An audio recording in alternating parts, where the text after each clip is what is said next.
Welcome back, There's Layers to This Family, the podcast with Dumi and Faith-Rose, where we peel back the layers to the simplicity and complexity of life.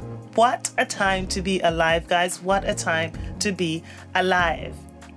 I'm so excited for today's episode. I hope you're excited for it. But before we get into today's episode, I just want to zoom into one comment that we have got over this past week, and I think it's so amazing to see that There's Layers to This is building momentum and more people are listening, more people are engaging. So without further ado, listen to this right now. Pam Wasimba says, your issues of discussion are environmentally induced conversations that affect every human, acknowledged or not. We really need to unpack and peel the layers of society that requires much healing and empathy. Thank you for choosing intentionally to be of servitude to us all. What an amazing comment. And what an amazing thing to talk about, because we are talking about issues that are environmentally induced. So today's topic is on the human condition. It is such an amazing discussion. It is my favorite episode until I record another episode. So make sure you come back next week for yet another episode of There's Layers to This. But let me just tell you a few of the things that we're discussing. And I hope that you also comment on your favorite part of the whole podcast itself. So discussing the human condition, we're looking at the simplicity of life. And looking at the fact that we are not the first ones here. Nothing lasts forever, and in the face of hopelessness, we need to look forward to the possibility that we may not yet have the language for this season to make sense. So we need to understand that life in itself is seasonal. But one thing that is really cool, and something that I think we should do more of, is to document our experience. We need to love ourselves first and get to know ourselves. We need to understand that we are constantly moving and we cannot stagnate. So in this episode, I hope this is an opportunity for you to exercise your mind, listen intently, and comment down below. So let's go and enjoy this episode. See you on the other side.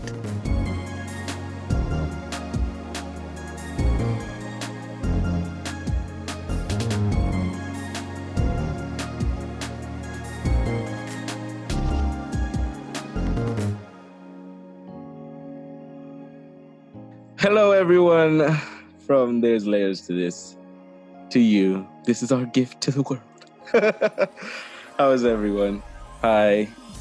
This is Dumi and I am Faith-Rose. Yeah, because she is Faith-Rose. Anyways, this time we actually decided to put our Twitter handles in the corner, so you guys, not Twitter, our Instagram handles, so you guys can actually message us, and we're going to put in the video, you're going to see the whole There's Layers to This, or there's all the social media stuff. So it's going to be all right. But anyways, today's episode, we're talking about something that we have literally been waiting to talk about since season 1.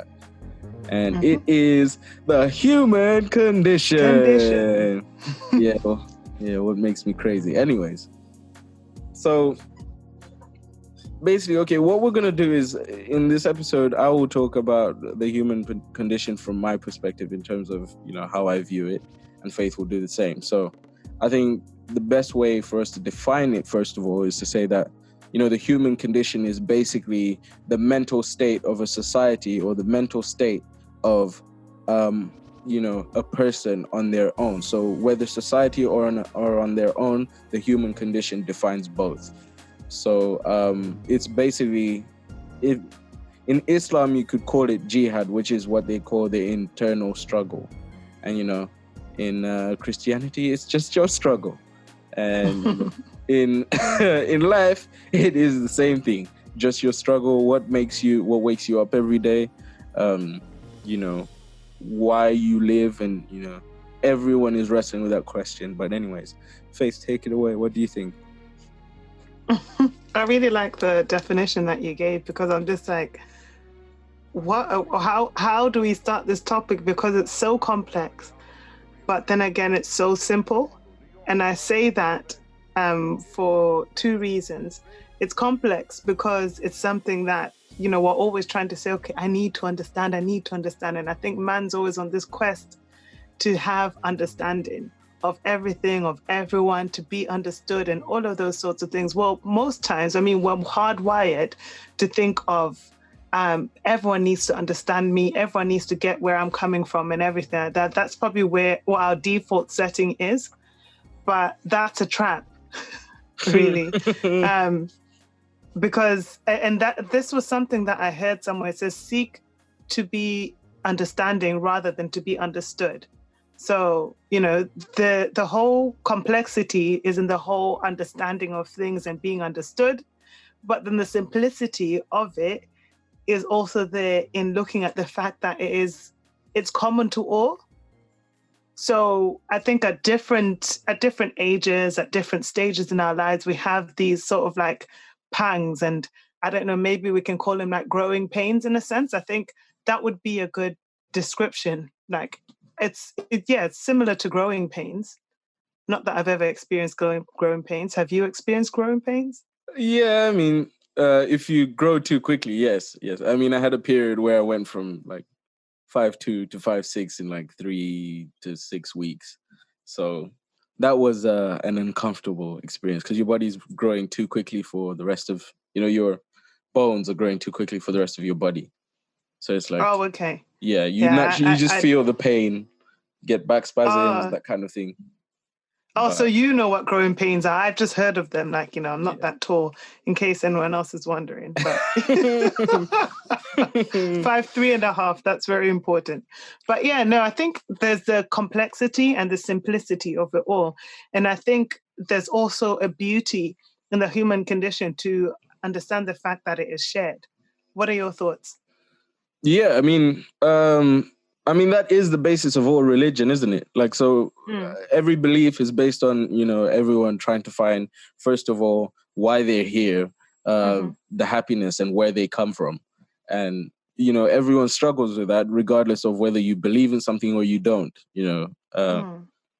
like as an individual, every time you sit down and you think to yourself, like, you think about, how is it possible that there's a time where I don't know? Like everything that, for example, I'm like born in the late 90s. So like everything, 95 and before, like I am being told, or like 96 and before I'm being told. So it's like, I only know what happened because people tell me what happened, or I can see it on TV, or there's video evidence, or there's this and that and that. And that's the basis upon which people build their careers. Like archaeologists do the same thing. They assume all the things they find mean certain things. But like, I mean, even hieroglyphics and everything, like you have a good idea of what they were trying to say by what they were writing or what they were, putting in picture form. But it's still difficult to decipher exactly what it is. And the human condition is like everyone is looking for a reason to be alive. Because like people who have, you'd say, like a nihilistic expectation of life, who say, nihilism is like basically like believing that life has no meaning and that, death is the only true form of free expression. It's a crazy way of looking at life, but basically like, yeah. I mean, like for me, I'm a geek. So like when you read comic books, for example, like, you know how like we went to watch like Avengers Endgame and like Thanos just wanted to destroy the world or destroy. Yes, we went to watch Avengers Endgame and I didn't know what was going on. I still don't know what's going on. Exactly, because he was like, there's not enough resources. But in the comics, he's doing it because he's got a nihilistic outlook on life. Like he just believes life has no meaning. Oh, okay. Yeah, so like that's a pretty dark thing to put in like a movie that you're going to allow 13 to 15-year-old kids to go and see. So, they had to make it believable that this guy is some sort of environmental activist on extreme steroids or whatever. But, that's besides the point. But the idea is like, life is always, a very, how could I put it? Life is a very fleeting thing. And as human beings, because of however long we live, we ascribe what we do and how we see the world as, our legacy. But then the entire time you're doing that, you're trying to find out why you're here and, like your impact on the world, what you're supposed to contribute. And so that's what I think, in a nutshell. But obviously, a very big nutshell. In a very big nutshell. I mean, like, we will go into like the whole, discussions of what other people have said about this. But from your personal experience, do you feel like it is difficult for a person to, find themselves or discover themselves or understand the reasons why they're here, without having something they particularly believe in, whether it's themselves or God, or whatever it is, or their work, that kind of thing? I mean, well, we know in ourselves, whether you are of a religion or not of a religion, that as human beings, we are social animals.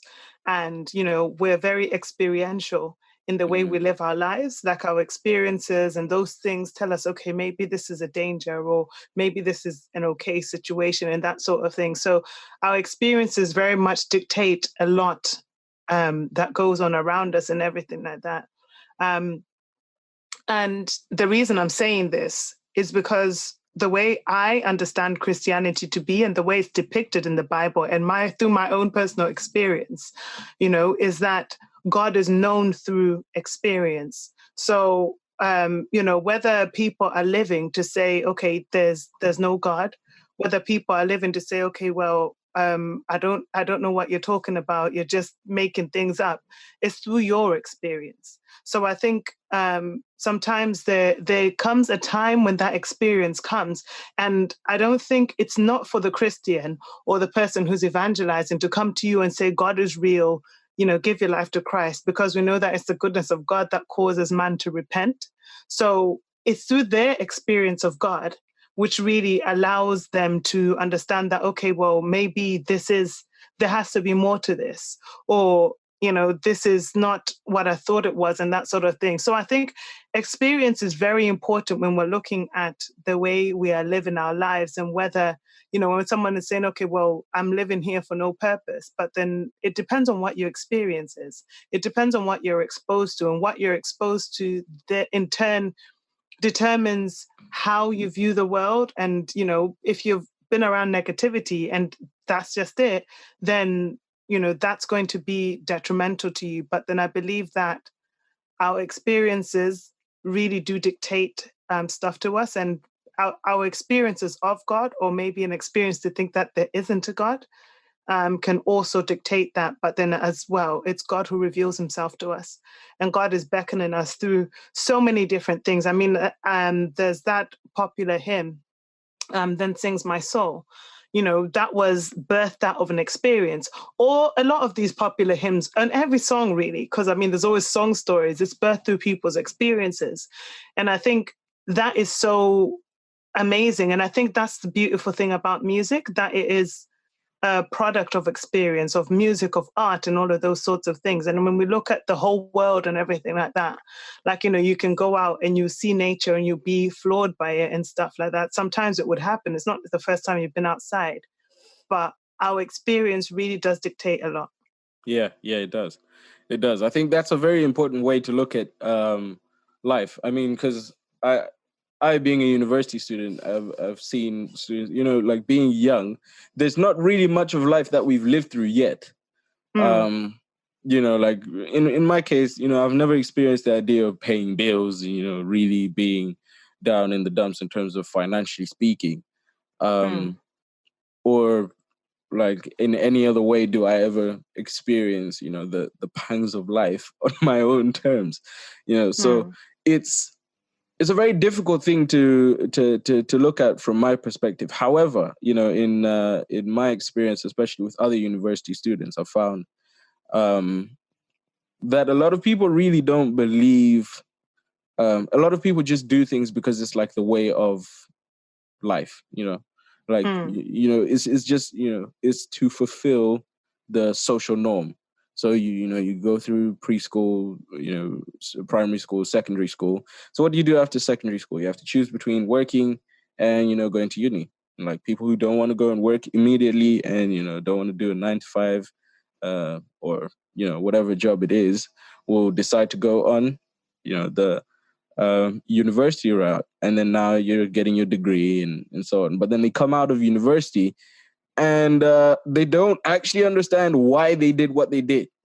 They don't have a direction. They don't have a way of improving whatever it is they went to do, and they don't have a perceived stand in terms of how they feel about life. Now, what I want to segue this into is, for example, I've been reading this whole Rene Descartes, his meditations on the state of being, and as you read, you can actually start to see the person slowly becoming insane because they're trying to figure out why they're alive. You know what I mean? On his own terms. And it gets so bad to a point. One of his meditations, he talks about a story.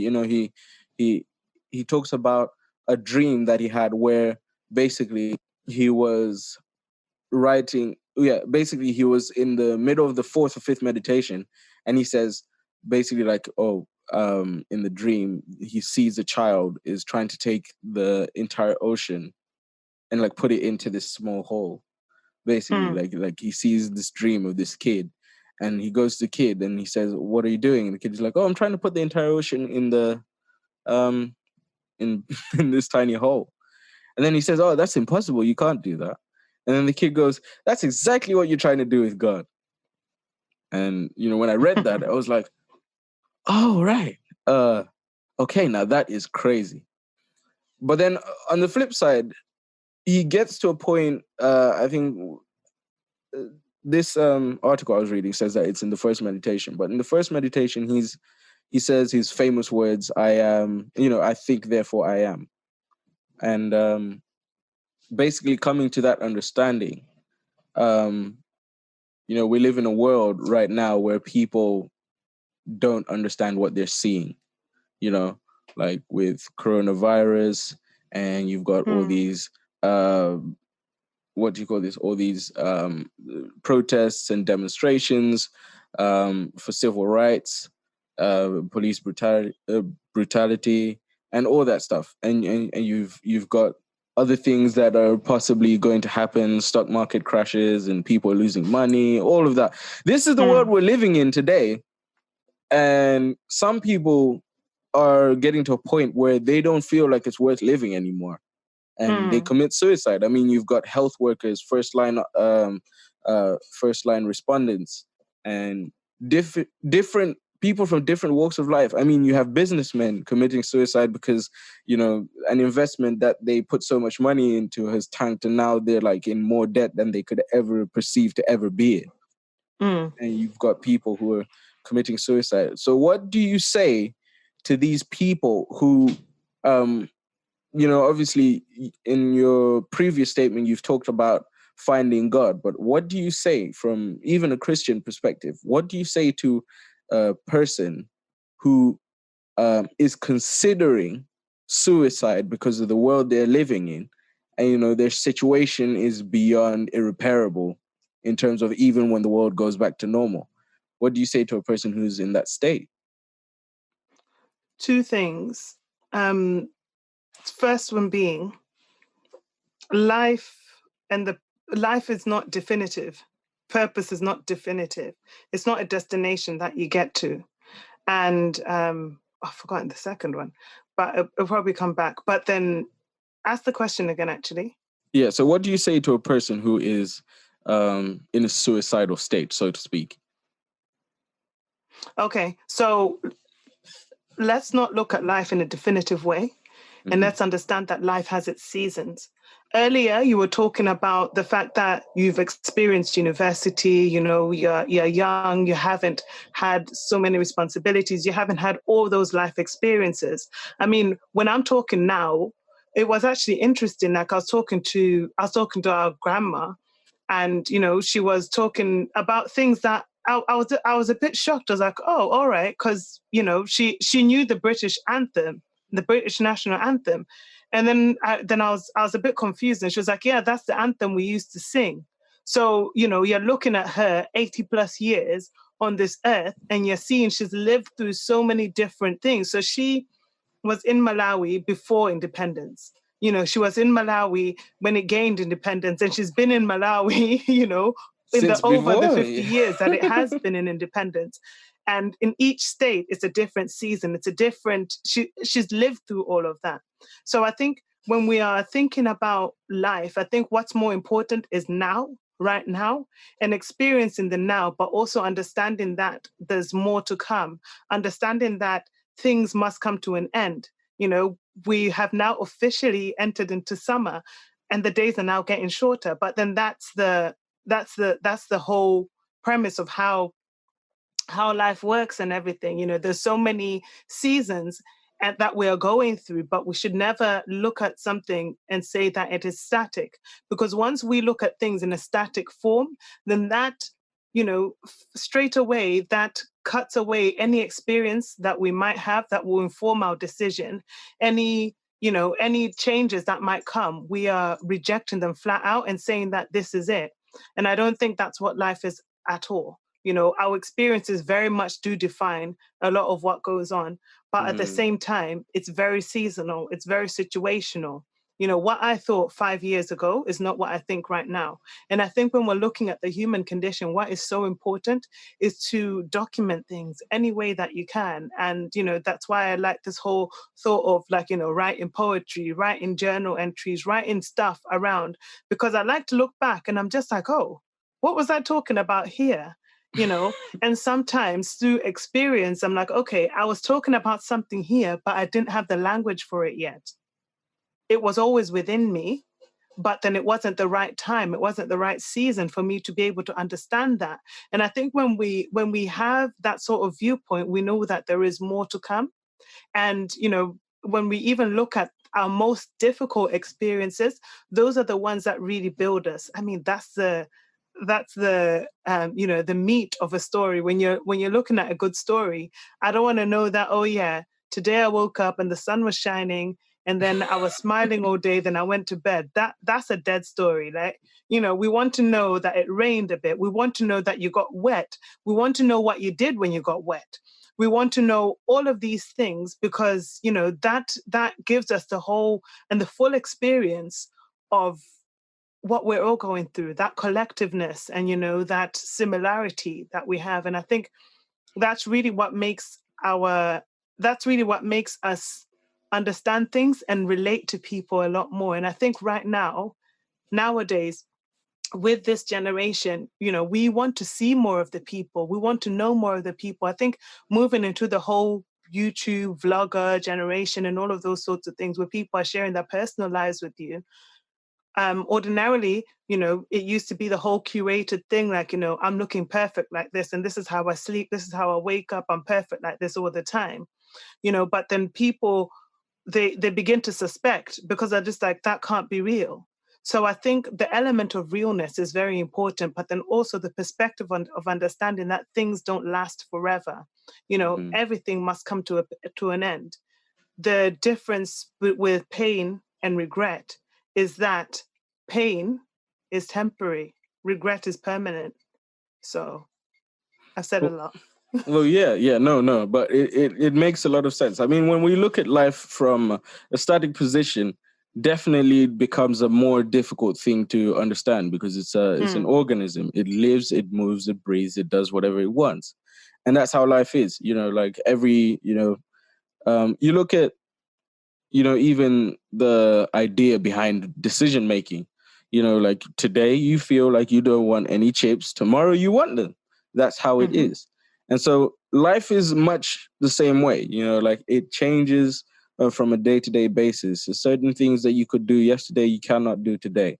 And certain, issues and things that you go through and all the pains and the issues of yesterday may not be the pains and issues of tomorrow. Those are the things that we have to understand as human beings. And, as we keep on looking down, going deeper into this whole human condition, I've found over time that there's a lot of people who feel as though, there is no purpose to life. Now, we covered a lot to do with, we sort of glossed over the idea of purpose in, some of the episodes. I think the first few episodes of season 1, we glossed over some of the things we talked about in terms of purpose and defining yourself, self mastery, all that kind of thing. So I think it's important for us to also talk about the idea of, making sure that the entire holistic person is well up here. But at the same time, we always forget, the planning and the growing stages of a human being, and the human condition, is sort of the result of all the thoughts, at that point. So the human condition of that person at that time is the result of everything that has gone on. And the society is also, also has a mind of its own. We look at it from the perspective of like the demonstrations and the protests and all the things that are going on concerning, it's not just George Floyd or Breonna Taylor or these people that have died. They're not the only people. And definitely there's hundreds. Actually, it surprised me to realize that there's hundreds. There's over 200 120, isn't it? Since well, George there's 120 Floyd died. since George Floyd. So, yes, exactly. But before then there was at the time when George Floyd was passing on, there was something like 213 cases of the same nature. So 120, that's 333 people who have died because of that. So when you look at that, and then on top of that, you add all the things that have happened before, society has slowly gotten tired of peacefully doing things.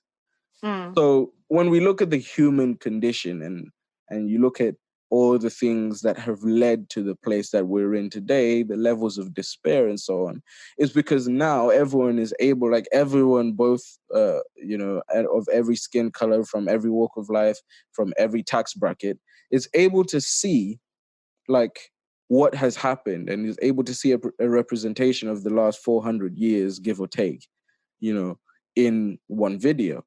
And so when it comes to all of that now, it's like the outrage and so on and so forth. It's like these two guys, Abba and Preach, like to call it the outrage machine.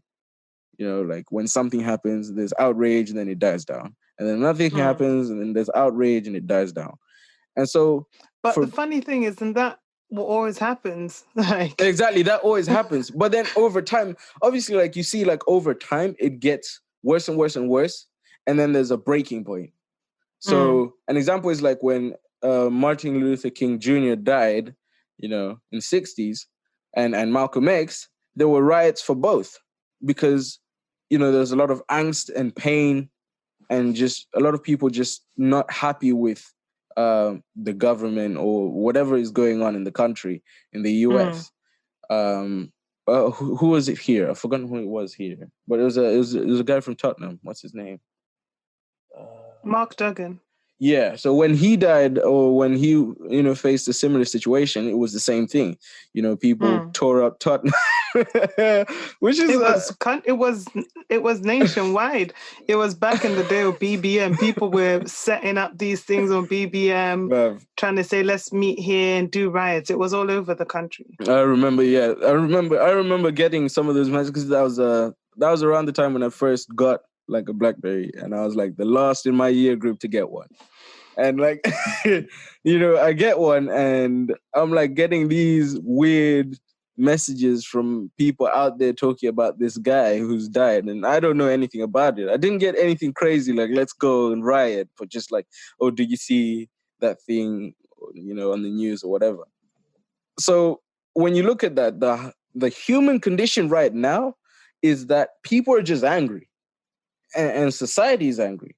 And so now society is looking for a way to function without, being destroyed.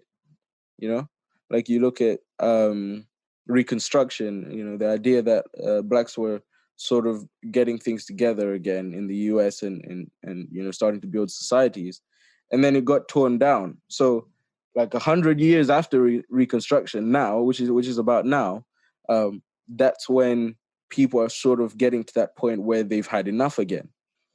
So, speaking to that point, how do you feel about finding people who can not only teach people how to get better in life in terms of improving themselves, improving their lives, but how can we teach people to be happy with themselves, content with what they think about themselves? Because the victim mentality is so real in the Black community. Like, every time it's always like, is it because I'm Black? Is it because I'm Black? We understand that systemic racism makes it very difficult for us to operate and, be successful and be, good contributors to society. But then there needs to be a way to turn that into fuel for, a different fire. So could you speak to that in a sense, maybe? Well, I think one of the key things from everything that you've just said is the importance of understanding this whole sense of control. Mm-hmm. And when you understand control from the perspective of you only can deal with what's in your control, then that changes your perspective altogether. Mm-hmm. Yes, because certain structures are in place, certain systems are in place. There are things that are going to happen because you are Black. But yes, you are Black. What are you going to do about it? I don't know what good it is just to, stand on top of a hill and say it's because I'm Black, it's because I'm Black, but then you need to do something, isn't it? Mm-hmm. So I think there's that importance of actually doing something and making sure that when that thing is being done, then you are able to, you're able to take back some of that control. Because I think when you're looking at things from the perspective of saying a victim mentality, that's looking at things from the perspective of helplessness. And, really, what do we have in our control? It might not be much, but it is something. A very good example, Anne Frank. She was going through the Holocaust. What did she have in her control? She was able to document things right in the Anne Frank diary. And that's something that, people are studying at school. Even now, it draws a better picture of what was going on and everything like that. So, there's little things that we can do, but then we also need to have the understanding that we are not the beginning and the end of every situation. Mm-hmm. These systems and everything have been in place for a very long time, much longer than both of us have been alive combined. And so it's something that takes time. So it's about instilling those things that are going to be helpful to us in the long run.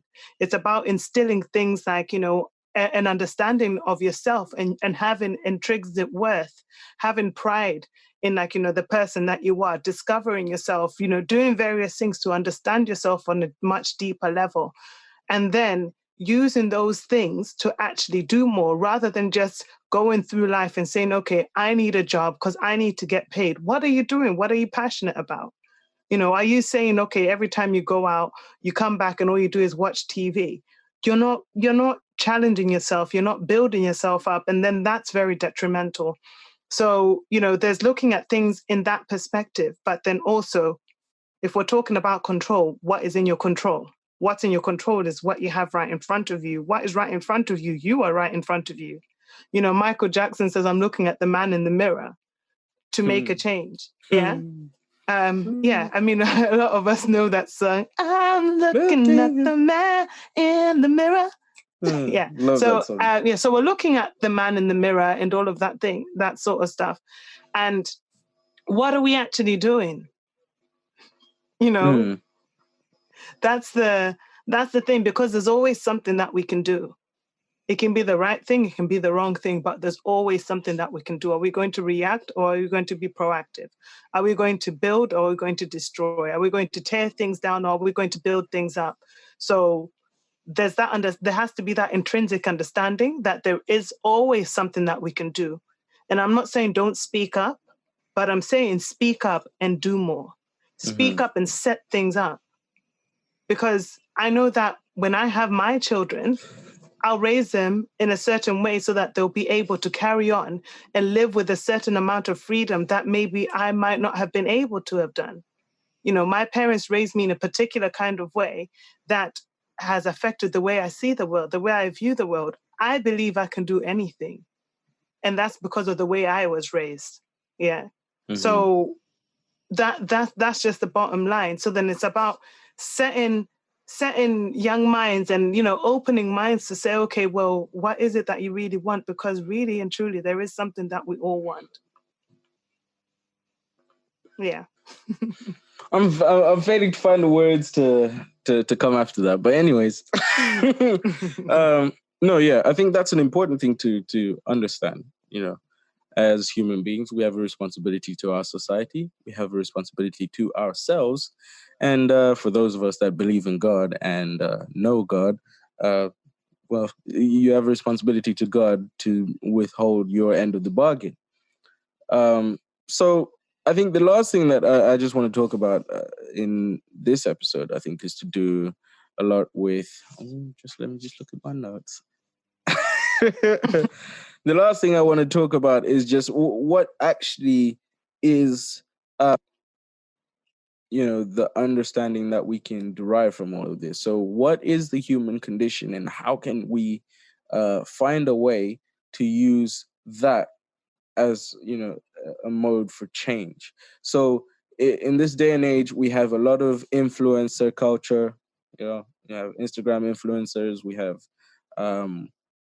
you know, how can you put it, YouTubers, you have podcasters like we are, you have activists, all sorts of people who are really making money from influencing people to do things, whether it's making money or just, you know, passion projects, but they're influencing people to do things and say things and help each other or do this or that and that, you know. And that's one of the most important things to realize, is that, like, in a culture like this one, where the human condition is you know, right now, everything is sort of convergent in the sense that people are fighting each other all the time.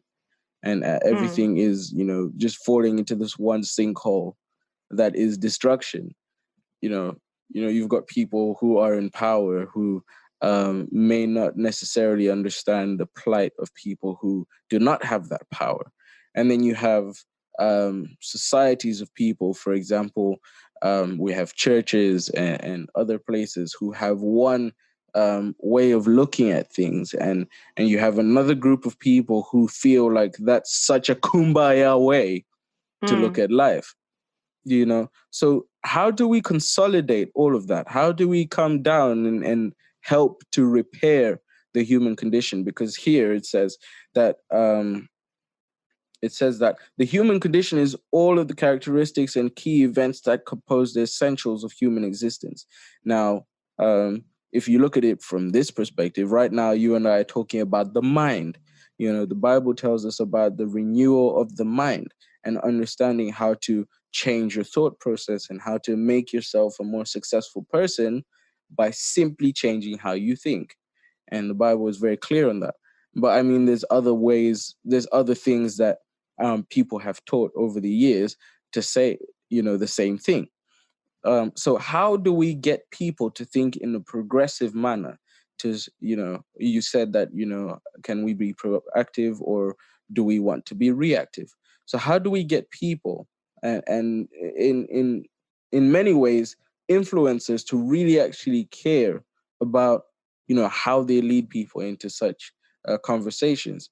How do we get people to understand deeply how to improve themselves, how to change their mindsets, and to cause them to be more successful? Not success in terms of money, but success in terms of a full life, a life that's worth living.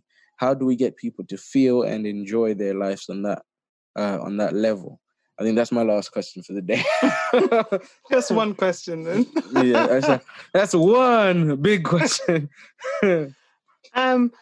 I think, you know, and I'll take it to the Bible to begin with, and then I'll unpack it from there, and you'll see why. You know, Jesus said the greatest commandment is, you know, you shall you shall love the Lord your God with all your heart, your mind, your soul, and your strength. And you shall love your neighbor as you love yourself, right? Mm-hmm. So what that tells me is that you need to love yourself first. But the first question you need to ask is, do you know yourself? How are you showing up in situations? Are you showing up as what other people would like you to show up as? Or are you showing up as yourself? Have you taken time to, to have certain experiences, to pour yourself out in certain ways so that you'll be able to understand a bit more about yourself? We are very complex creatures, but then the reality is no two people are exactly alike. Yesterday, someone was saying that I look like my dad, but the majority of people say I look like my mom. And I'm the only person who will look like this. Everyone has got all these different traits and everything like that. And I think that also, the way we look at genes is also the way we should also understand how we are hardwired as people. There's so many different facets that are there within us. There's so many different things that are guiding us, and we are learning on a day-to-day basis. But the reality is we have to be present. We have to be here now, because right now and right here is where we get to understand things on a deeper level. If we are engaged in life, if we are engaged in finding out more about life by doing things that matter, not just sitting there and just looking at your phone and just saying, okay, well, there's nothing I can do. Are you researching? Are you writing? Are you doing something? We need to exercise our minds. When we're talking about the renewal of our mind, it's about hardwiring our mind in such a way so that we'll be able to work at a larger capacity. So have you listed down what you're grateful for? That's a very simple thing, because that puts things into perspective, because you're saying, okay, well, I'm here crying about I don't have a pair of new shoes, but I've got 10 other pairs of shoes that I could wear that are just fine. When we change our perspective and look at things and understand things in the sense to say, okay, well, there's so much that's going on here, but what am I doing now? Am I present? Am I here? Am I part of what's going on? And I think that's the most important thing. And as always, I always say, document as much as you can in whatever way that you can. It could be a photograph. It could be something that you write down. It could be a voice note or whatever. That's why Twitter and everything. Let me just bring in Twitter. We know some people's tweets have been pulled up from 10 years ago. And maybe some people are like, okay, well, that was probably what I said then. The world looked at that thing in a very different way then, so it was accepted then. But now people are like, well, you can't be saying stuff like that. We can look at it from that perspective to say, okay, sometimes you might say some things and, in a sense, it seems like it's okay. I remember Will Smith said, I was a dumb kid, like every dumb kid around here. I just didn't have a phone. I just didn't have the internet. So we also have to be cautious about what we are doing, what we are putting out there. And let's keep track. Let's spend time with ourselves. I think if I want to talk about it boiling down to one thing, we need to spend time with ourselves. The reason I'm saying that is if we are spending time with ourselves, then we're able to look at ourselves in the mirror and say, okay, if I want to get from point A to point B, then I need to fix this. If I want to have better relationships with this person, then I need to do this. But at all times, we need to seek to be understanding and not to be understood. And if we live life from that perspective, from that viewpoint, then we'll be more accepting of others, then we'll be more effective, and then we'll be more compassionate, and we'll be able to do so much more than we do right now, because a lot of the times we spend our times focusing on ourselves, looking on our negatives, but we need to look at it from the right perspective. Confront those things that aren't working out for you. I mean, if you've got no friends because you're falling out with everyone, maybe you're the problem. If it's one person, fair dues, yeah. There's that one annoying person. But I think if everyone has got an issue with you, you are the annoying person. Right. So there's hard truths that we need to face. But we always need to look at who we would like to become. And I think that's the crux of the human condition. I'll go back to what Descartes said. I think, therefore I am. It's a state of being. And when we're talking about a state of being, it's also becoming on a continual basis. And, it's continuing. So it's maybe let's look at it like a snowball. It starts off small and it's getting bigger. And that's how your wisdom is growing through experience and that sort of thing. So that's how I guess we can look at this whole thing in a different sense. Yes, I think that comment just makes me. Oh man! Yeah, you heard it here. If you are falling out with everyone, you are the problem. Oh Basically, gosh, you're not the yeah, victim; you are the problem. yeah, you are the problem. But anyways, yeah, I think it's a very powerful thing to look at and to think about. Definitely, I think we in life always find a way to make things not about us. Um, about us, and things that are about us about other people.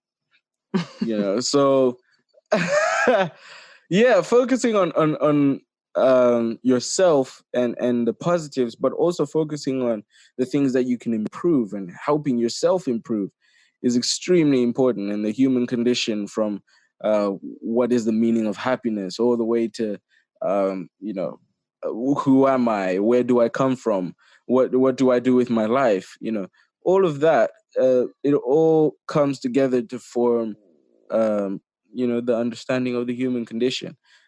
I like to make sure I end this episode by just talking about this meme that I saw. It's basically saying that in the future, in about 20 to 30 years, we will remember what 2020 was like just by the memes. That is interesting. A friend of mine, Kitson, sent me that Can meme. Can I just give my own meme? Go ahead. This one also made me laugh, since we're sharing memes now. So it's like this person looking like it's thinking. It says, "What if 2020 is a trailer to 2021?" I cannot live like this. I am not prepared. Yeah, I am not prepared for 2021.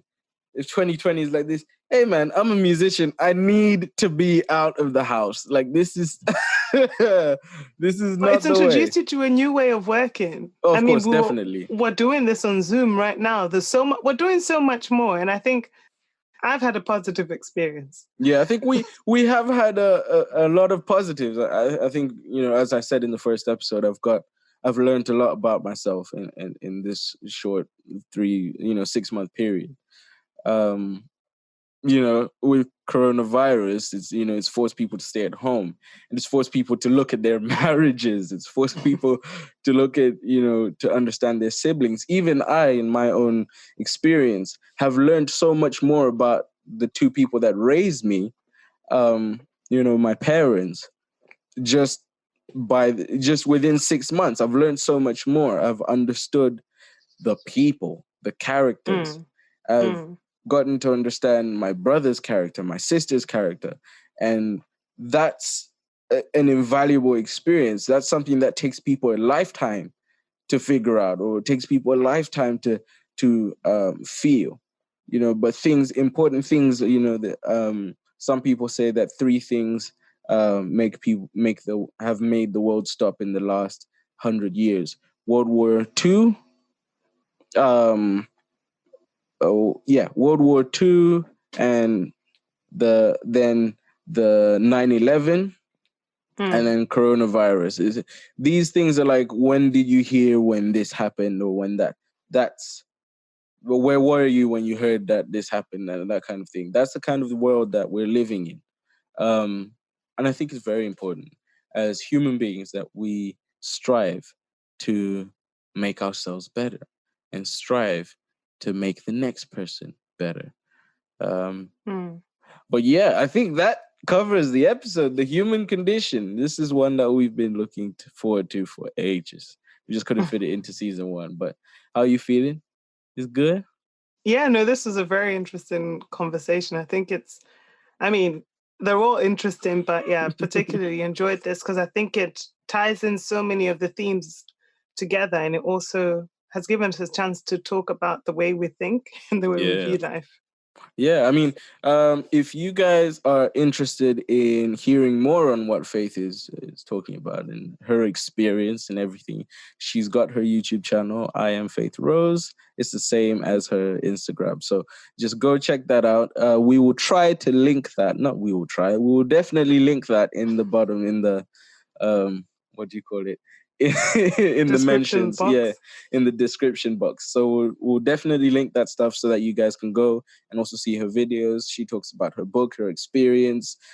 She talks about a bunch of different things, and she shares her story, which is great. Get her book. Trust me, it's great. Get her book. But yeah, if you haven't seen episode 3 of There's Layers to This Perspective, you will see a lot of the things that Faith has talked about in that one. You know, she expands upon in this episode as well. So perception, I think, yes, it's perception, not perspective, but perception is the episode that you guys want to check out. So leave a like, subscribe, and all of that. And I'll say more about whatever's going on in the title, in the end card. But yeah, this was Dumi from There's Layers to This, and I am Faith-Rose. woo, man, like, yes, she is Faith-Rose. Anyways, we hope you guys have enjoyed today's lesson. Wow, teaching. We hope you guys Lesson have on life. We're here to school you on life. Yeah. We hate to school you, man. Anyways, we hope you guys have enjoyed today's episode, and we hope you continue to better yourselves. There's Layers to This. Goodbye.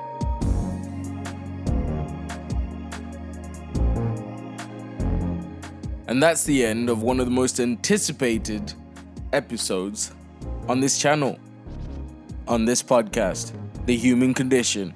Thank you so much once again for joining us for this episode of There's Layers to This. It is a pleasure to serve and to forward this conversation about the human and the mind. Thank you so much also for bearing with us in our growth as well. We are grateful. Just a couple of announcements. Now we are on every single platform that Google lets you see. Well, on most. So go check us out on Spotify, on everything that we have. The link will be in the description below. The link is also in our bio on Instagram. The link is also on our SoundCloud. So still go and check our SoundCloud out. Go check our other places where we're putting this up. Apple, wherever it is. We just hope that you are inspired by what we're talking about. This season, we still have a few episodes to go, and we have some guests coming up. So we are excited to show you that and to show you some of the people that we have gotten to interact with over the years. Hopefully you will be blessed by the stuff that we put out for you. We are grateful. Thank you so much. God bless. Good night. Let's cue the music. Or in Chicago, New York, or Los Angeles. It is business. Big business.